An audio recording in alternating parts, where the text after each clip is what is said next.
was not vocal about my explanation until my explanation because I did not want to give any further clout to this bill. I know what this bill is. This bill is a nationwide agenda that targets and attacks a vulnerable population, and that is our youth. It aims to suppress and intimidate them, and it confuses assumption with reality. And if you ask me why I know this, let me explain. For the people in this committee who are not aware, my pronouns are she, they, them. I identify as non-binary, non-gender conforming, and I'm the first state legislator in the state of Arizona to identify so. So I am an expert on this topic. It has been my lived experience since I was 5 years old. And that's when I knew. And so I have to tell you that I cannot imagine being 14 again and having a bill like this come through. Because I grew up in a community where I knew I would not be accepted. I knew I would not be supported in my home or in public. I need you to hear that. This is my lived experience. School was literally the one place where I knew I could at least breathe, and the reason I never came out was for fear of retribution.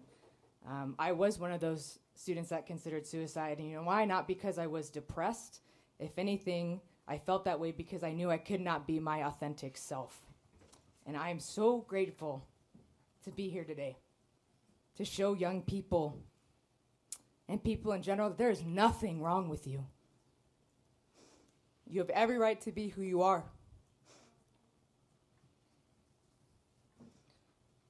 The fact is that some children are not safe to be truly who they are. That's a sad fact, but it's true. And we heard that in committee today. We heard that from testimony. Levi, thank you for sharing that. I had teachers, multiple teachers text me right now, said they had students in middle school say that they could not come out because a family member lived with them and told them if they were ever to come out that they would kill them. Another teacher texted me that they had a student come out to them. They told their parents and they were kicked out of their homes.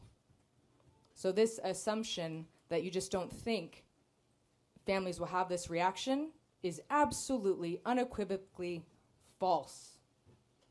Children are learning who they are, learning how they fit in this world, and it's not up to us to deny them how they see fit to do that. Angst is caused from bills like this. Children not being sure if they'll be accepted at home. The highest population of unhoused youth are LGBTQ youth. And so to the people here today, to young people and young people who will potentially see this hearing, I want you to know that you do not have to hold the added stress of this bill because your governor, Governor Hobbs, will not sign this bill. The governor wants us to be addressing real concerns and not performative politics that put you in harm's way.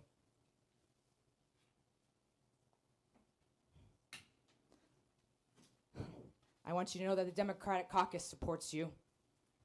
We see you and we'll continue to fight for you.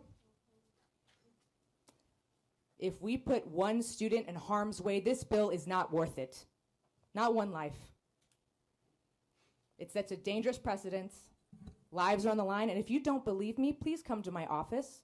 It is open to anyone to have a constructive conversation on how to actually support our students and not put them in the middle of performative politics.